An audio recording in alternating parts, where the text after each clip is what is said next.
Hello dear students, I am Dr. Archana Singh, Associate Professor in Botany, MSc Government PG College, Bharatpur. आज हम discuss करेंगे micro propagation. अभी पिछले video में tissue culture के part first और पार्ट सेकंड को डिस्कस किया था, उसके ही आगे कंटिन्यूशन में हम आज का टॉपिक लेते हैं माइक्रो प्रोपेगेशन। पहले आता है stages of micro propagation. Stages क्या है माइक्रो प्रोपेगेशन की? Micro propagation is one of the most popular techniques of tissue culture. It is the practice of rapidly multiplying stock plant material to produce a large number of progeny plants using modern plant tissue culture methods। तो modern plant tissue culture method का ही एक रूप है micro propagation, जिसमें हम नई techniques के द्वारा टिश्यू कल्चर की नई टेक्निक्स को इस्तेमाल करते हैं और rapidly multiplying stock plant material को यूज करके नए प्लांट्स डेवलप करते हैं। Micro propagation is used to multiply novel plants such as those that have been genetically modified or breed through conventional plant breeding methods। तो ये चीज़ हमने आपको tissue culture में भी बताई थी कि हम अच्छे प्लांट्स को, जो भी डिजायर्ड जीन्स वाले प्लांट्स हैं, जो जेनेटिकली मॉडिफाइड प्लांट्स हैं, उनको हम रेज करते हैं जो कन्वेंशनल प्लांट ब्रीडिंग मेथड से तैयार किए गए हैं, उनका एक्सप्लांट लेकर हम माइक्रो प्रोपेगेशन करते हैं। It is also use to provide a sufficient number of plantlets for planting from a stock plant which does not produce seeds और does not respond well to vegetative reproduction. जो plants stock plants हम कहाँ से लेते हैं? जो plant seeds produce नहीं करते हैं और वेजिटेटिव रिप्रोडक्शन के साथ में रेस्पॉन्ड नहीं करते हैं, तो ऐसे प्लांट्स का एक्सप्लांट लेकर हम उनको मल्टीप्लाई कर सकते हैं टिश्यू कल्चर टेक्निक्स के द्वारा, यानी माइक्रो प्रोपेगेशन के द्वारा। During last 3 decades, progress in this field has been such that multiplication of many ornamental and fruit cultivars is being practiced on commercial feasible method of clonal propagation। काफ़ी सारे ornamental और fruit plants जो हैं वो इसके द्वारा तैयार किए गए हैं कॉमर्शियल लेवल पर। Micro propagation can be defined as a technique in which any vegetative meristematic part of plant such as shoot tip, shoot bud, etc. is excised aseptically and cultured on sterile media under controlled conditions to give rise to plantlet which is exact copy of its donor plant। In simple words, it can be defined as clonal propagation in vitro। तो हम कहाँ से explant लेते हैं? हम explant लेते हैं meristematic part से, क्योंकि मेरिस्टेमेटिक पार्ट में डिवीजन की पावर जो है वो बहुत अधिक होती है। तो शूट टिप या शूट बड जो हैं उनको लेते हैं और उनको फिर हम स्टेलाइज करते हैं। जैसा आपको हमने टिश्यू कल्चर टेक्निक में बताया था कि एक्सप्लांट को सबसे पहले हम क्या करते हैं? स्टेलाइज करते हैं सोडियम हाइपोक्लोराइड या मर्क्यूरिक क्लोराइड से, और स्टेराइल मीडिया के अंदर उसको हम रखते हैं कैलस डेवलप करने के लिए, जिससे प्लांटलेट्स जो हैं वो तैयार होते हैं। और वो कैसे होते हैं? एग्जैक्ट कॉपी होते हैं जिस डोनर प्लांट का हमने वो एक्सप्लांट लिया है। तो इसको हम कहते हैं clonal propagation. The word clone was first used by Weber for cultivated plants that were propagated vegetatively।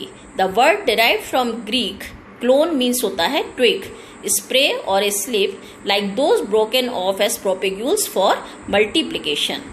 Thus, clonal propagation is the multiplication of genetically identical individuals by asexual reproduction। तो इस तरीके से हम क्लोनल प्रोपेगेशन करते हैं। Method होता है ये एसेक्सुअल रिप्रोडक्शन का।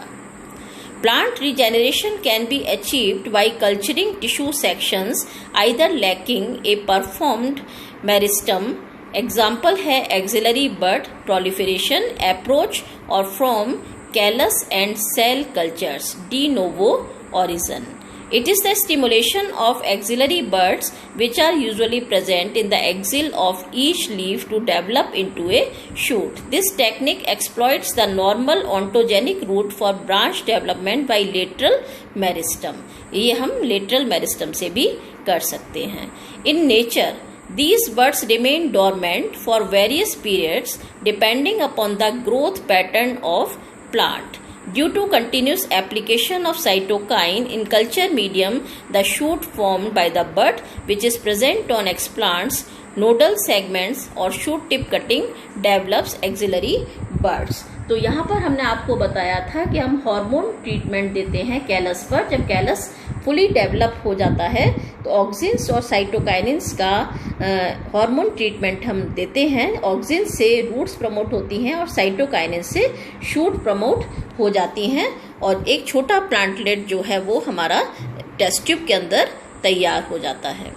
The shoot is then separated and rooted to produce plants or shoots are used as propagules for propagation. तो shoots को हम सेपरेट करते हैं, रूट से प्लांट्स प्रोड्यूस हो सकते हैं, shoots को हम propagules के रूप में propagation के लिए यूज करते हैं. Thus only elongation and root differentiation are required to establish a complete plant.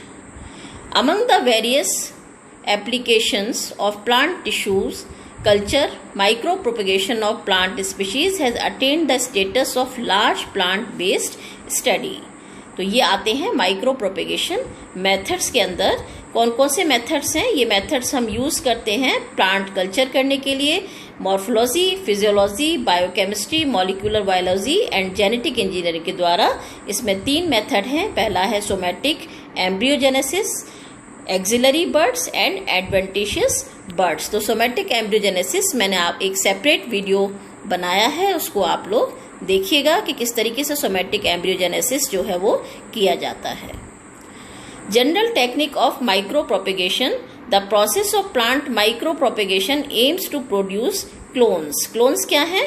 Clones है true copies of a plant in large number. Large number में हम प्लांट्स की ट्रू कॉपीज बनाते हैं जिनको हम क्लोन्स कहते हैं. The process is usually divided into the following stages. इनको कई स्टेजेस में बांटा गया है. सबसे पहले है स्टेज 0 जिसको हम प्री प्रोपेगेशन स्टेज कहते हैं. क्या तैयारी करते हैं इस स्टेज में? आप देखिए. The pre propagation stage requires proper maintenance of the mother plant in the green house under disease and insect free conditions with minimal dust, clean enclosed areas, glass houses, plastic tunnels and net covered tunnels provide high quality explant source plants with minimal infection. तो सबसे पहले जब हम तैयारी करते हैं तो जो प्लांट जेनेटिकली मॉडिफाइड प्लांट जिससे हमको डिजायर्ड एक्सप्लांट्स लेने हैं उनको हम सबसे पहले कहाँ रखते हैं? कंट्रोल्ड कंडीशंस के अंदर ग्रीन हाउस में रखते हैं जहाँ पर प्लांट जो है पूरी तरीके से डिजीज और इंसेक्ट फ्री हो जाता है और उस प्लांट को हम एक्सप्लांट के लिए इस्तेमाल करते हैं जिसमें मिनिमल इन्फेक्शन के चांसेस जो हैं वो बहुत कम होते हैं. Collection of explants for clonal propagation should be done after appropriate pre-treatment of the mother plants with fungicides and pesticides to minimize contamination in the in vitro culture. जो plants हम use कर रहे हैं क्लोनल प्रोपेगेशन के लिए, जिसका हम explant ले रहे हैं, उनको हम पहले से प्री ट्रीटमेंट करते हैं जिससे मदर प्लांट का जिससे वो फंजीसाइड्स और इंसेक्टिसाइड्स या पेस्टिसाइड्स के द्वारा उनका कंटेमिनेशन जो है वो बिल्कुल कम हो जाए और हमारा एक्सप्लांट जो है वो इन विट्रो कल्चर के लिए तैयार हो जाए. The choice of explants depends on the methods of shoot multiplication to be followed. All plant organs with nodal segment, internodal segment, shoot tip, root tip for axillary bud induction, callus culture, somatic embryogenesis, explants, nodal segments, internodes and leaves are collected. Explant में somatic embryogenesis के लिए जैसे internodes और leaves का use किया जाता है, axillary buds के लिए भी हम internode और लीव्स का इस्तेमाल करते हैं. इस प्रकार से हम इनको डिवाइड कर लेते हैं इनके पार्ट्स को कि कौन सा पार्ट जो है प्लांट का किस कल्चर के लिए हमें यूज करना है, उनको कलेक्ट कर लिया जाता है. फिर आती है stage 1, initiation of aseptic culture. In this stage, sterilization of explants and establishment of explants were done. The plant organ used to initiate a culture is called explant. तो ये हम पहले भी डिस्कस कर चुके हैं टिश्यू कल्चर वाले video के अंदर कि हम सबसे पहले क्या करते हैं, एक्सप्लांट का स्टेरिलाइजेशन करते हैं, और स्टेरिलाइजेशन करने के लिए जो एक्सप्लांट तैयार किया जाता है उसको हम कल्चर के लिए इस्तेमाल करते हैं। The choice of explant depends on the method of shoot multiplication to be followed. For micro propagation work the explant of choice is nodes. तो माइक्रो प्रोपेगेशन में हम जनरली एक्सप्लांट का कौन सा पार्ट लेते हैं, नोड्स लेते हैं। For callus culture work the explant of choice is internodes and leaves. Callus culture के लिए हम इंटरनोड्स और लीव्स लेते हैं, एंड सोमेटिक एम्ब्रियोजेनेसिस के लिए भी हम इंटरनोड्स और लीव्स का इस्तेमाल एज ए एक्सप्लांट करते हैं। Adventitious bud formation, buds arising from any part other than the leaf, axils or shoot apex are called adventitious buds. It is a standard horticulture practice. Horticulture के अंदर हम adventitious birds का इस्तेमाल explant के रूप में अधिक करते हैं। Through callusing plant cells are totipotent. In tissue culture the mass of differentiated cells commonly known as callus. This either gives rise to shoot bud or bipolar structure resembling embryo, that is called as the somatic embryo.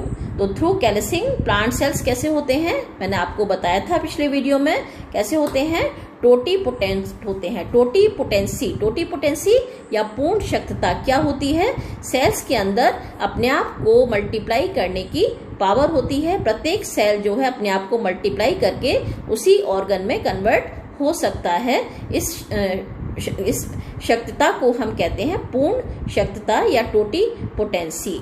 तो इसमें cell जो है लगातार multiply होकर callus को बनाता है। ये कैलस जो है वो अनडिफरेंशिएटेड मास होता है जिसमें रूट और शूट्स नहीं बनती हैं, और ये कैलस जो है after the treatment of the hormone shoot और रूट्स को प्रमोट कर और एक स्ट्रक्चर बनाता है जिसको हम प्लांटलेट्स कहते हैं, और either it gives rise to shoot bud और बाइपोलर स्ट्रक्चर भी बनाता है जिसको हम सोमेटिक एम्ब्रियो कहते हैं। स्टेज 3 है in vitro rooting of shoots. In vitro grown shoots lack root system.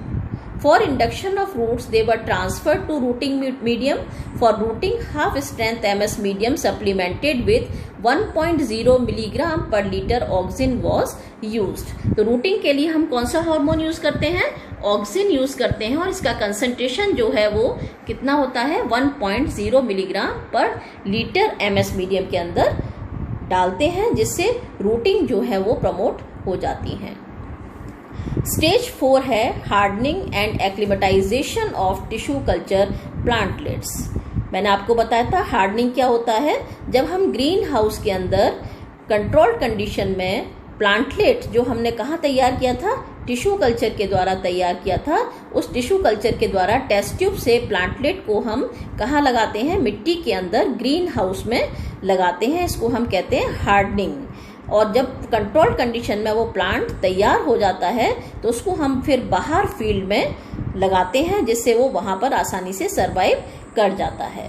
तो this is the final stage and requires careful handling of plants. The transplantation from completely controlled conditions should be gradual, है ना, आराम से होना चाहिए। जब वो पूरी तरीके से सरवाइव कर जाता है तभी हम आगे का एक्शन लेते हैं। This process of gradually preparing the plants to survive in the field conditions is called acclimatization. यानी पूरी तरीके से सर्वाइव करने के योग्य जब वो प्लांटलेट हो जाता है हार्डनिंग के बाद में, that is called as the conditions acclimatization. जब वो बाहर के एनवायरमेंट में, बाहर की मिट्टी में आसानी से लग जाता है, आसानी से सर्वाइव करता है। Also inside the culture vessels, humidity is very high and thus the natural protective covering of cuticle is not fully developed. Therefore, immediately after transfers, plants were maintained under high humidity. Optimum conditions were provided to plants in greenhouse. My advantages of micro propagation. क्या advantages है micro propagation के? Micro propagation has a number of advantages over traditional plant propagation techniques. बहुत सारे advantages हैं micro propagation के। यदि हम traditionally plant propagation करते हैं उससे कहीं अधिक एडवांटेजेस जो हैं वो माइक्रो प्रोपेगेशन के हैं। The main advantage of micro propagation is the production of many plants that are clones of each other. ज्यादा मात्रा में हम प्रोड्यूस कर सकते हैं, क्लोन्स बना सकते हैं उनके। और micro propagation can be used to produce disease free plants. तो डिजीज फ्री प्लांट्स जो है वो माइक्रो प्रोपेगेशन से बहुत आसानी से तैयार किए जा सकते हैं। Micro propagation produces rooted plantlets ready for growth, can have an extraordinary high frequency rate producing thousands of propagules, while conventional technique के कंपैरिजन में हम माइक्रो प्रोपेगेशन से बहुत सारे प्रोपेग्यूल्स जो हैं वो बना सकते हैं। It is the only viable method of regenerating genetically modified cells और सेल्स आफ्टर प्रोटोप्लास्ट फ्यूजन। ठीक है ना, तो प्रोटोप्लास्ट फ्यूजन को हम आगे पढ़ेंगे।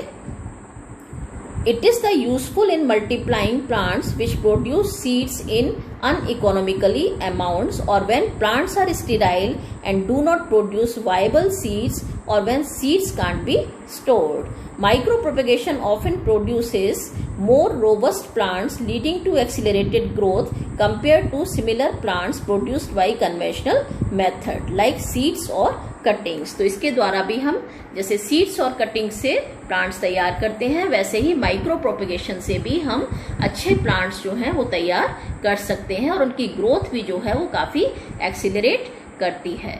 Some plants with very small seeds, including most orchids, are most reliably grown from seeds in sterile culture. Orchids क्या है? ऑर्चिड्स के सीड्स बहुत छोटे होने की वजह से उनको हम आसानी से ग्रो नहीं कर सकते हैं, लेकिन ऑर्चिड्स को माइक्रो प्रोपेगेशन के द्वारा जो है बहुत अच्छे तरीके से ग्रो किया जा सकता है। A greater number of plants can be produced per square metre and the propagules can be stored longer and in a smaller area. Now we come at the disadvantages of micro propagation. जिस चीज का advantage होता है उसका कोई ना कोई disadvantage भी होता है। तो माइक्रो प्रोपेगेशन के डिसएडवांटेजेस क्या क्या हो सकते हैं ये हम देखेंगे। Micro propagation is not always the perfect means of multiplying plants. Conditions that limits it's use includes it is very expensive and can have a labour cost of more than 70%। Tissue culture technique हो या micro propagation हो, ये सब काम कहाँ होते हैं? एक लेबोरेटरी के अंदर होते हैं, कंट्रोल्ड कंडीशंस के अंदर होते हैं, जिससे लेबर कॉस्ट और केमिकल्स का जो यूज है, जो हम मीडिया बनाते हैं उसके जो केमिकल्स हैं वो बहुत कॉस्टली होते हैं। तो ऐसे कॉस्टली आइटम्स को हम यूज नॉर्मल लेवल पर नहीं कर सकते। नॉर्मल लेमैन जो है वो इस काम को नहीं कर सकता। So it is very expensive method. A monoculture is produced after micropropagation, leading to a lack of overall disease resilience, as all progeny plants may be vulnerable to the same infection. तो monoculture से माइक्रोप्रोपेगेशन हम करते हैं तो कई बार disease जो है वो कैसी होती हैं? साइलेंट होती हैं, और जब हम प्रोजेनी मल्टीप्लाई करते हैं तो वो डिजीज जो है इन्फेक्शन के रूप में सामने आ सकती हैं। An infected plant sample can produce infected progeny.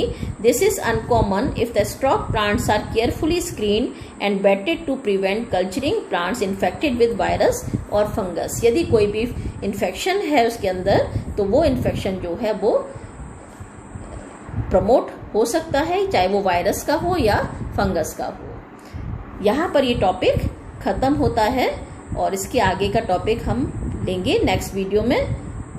Thank you.